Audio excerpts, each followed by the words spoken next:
Hi everyone, I'm Jamie at Essie's Place. If you were here last time, we made some potting soil mix. Be sure to check that video out. Today we are going to be doing some soil blocking. So soil blocking is the compressing of the potting mix into squares so that you can grow seeds in those squares. We have two different sizes today. One is a 1 3/4 by 1 3/4 soil blocker. The second one is a 3/4 inch by 3/4 inch soil blocker. I got both of these off of Amazon. I think the set was about 50 bucks. And the cool part about them is the larger one comes with some squares that the smaller sizes fit into. So you can make small seeds, small seed starters for flowers, things that you have a lot of. And as they start to grow and bloom, you can make a larger soil block that 3/4 soil block fits into the top of. So you kind of transport it to a larger block. It's what made me pick this set. If you didn't see the last video, we were making the seed starting mix.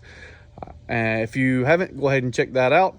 But we're gonna go ahead and take our soil right now and we're gonna do some blocking. So the way these blockers work is the soil gets packed into these squares on the underside. As you can see, there's a small nib that protrudes out in the middle of them. That's where you're going to be placing your seed. There are different depths. The kit comes with 5 or 6 different sizes, including the square, the 3/4 square that these soil blocks end up fitting into. The other thing we're going to need today, this is a 10-20 tray. This one does not have vent holes. It actually has a crack in it. We've been using this for quite a few years now. Start tomatoes, cucumbers, different things in. But if you don't have 10-20 trays, you can get creative.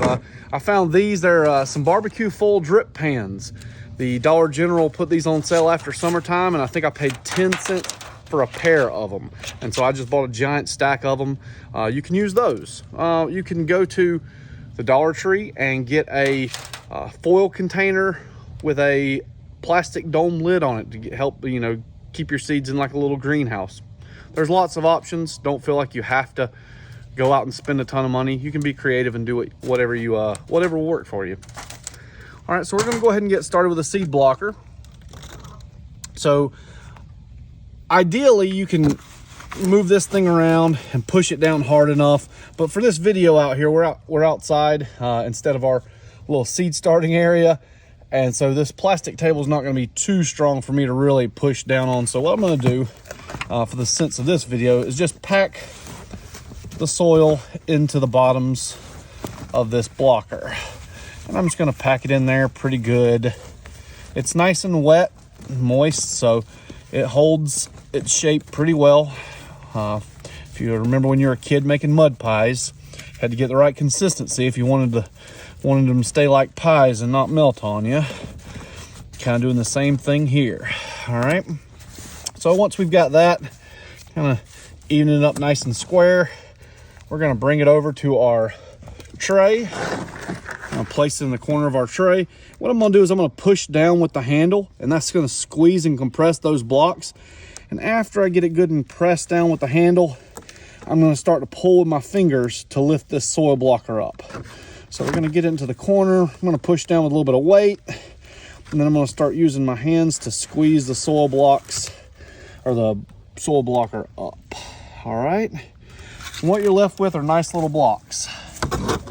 So as you can see, they're about 1 3/4 square. And while she's filming that, I'm going to go ahead and grab another. Okay, coming in with a second one. You'll notice they fit right side by side. I'm going to push down on this handle, put a little weight on it to compress everything, and then I'm going to lift the other side out. All right, there you go. All right, here's our small soil blocker. All right, it's a 4x5 grid for 20 small squares. And like I said, the small one fits into a special square plug in the bottom of the big one, so that as your small ones start to grow larger, you can transfer them to a larger block if you so choose. All right, so I'm gonna pack this one just like I did the others because of the table being a little bit weak. I like to push down a little too hard for it, I guess.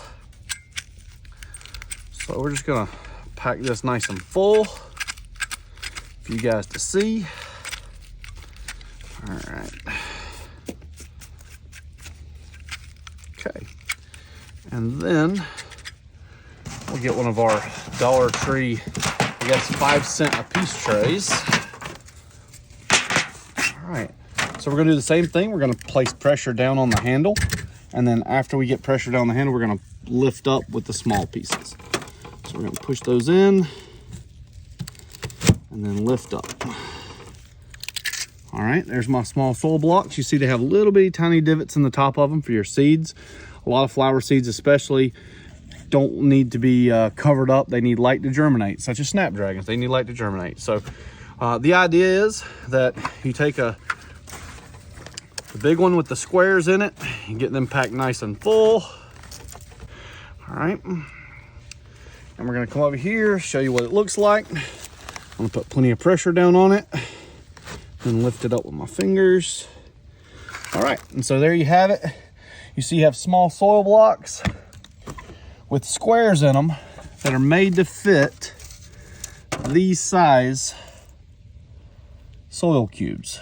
All right, so that's how they end up being after you've grown a little bit of seed and they've dried out and got a little more firm. All right, thanks everyone for checking out the video and hope to see you next time.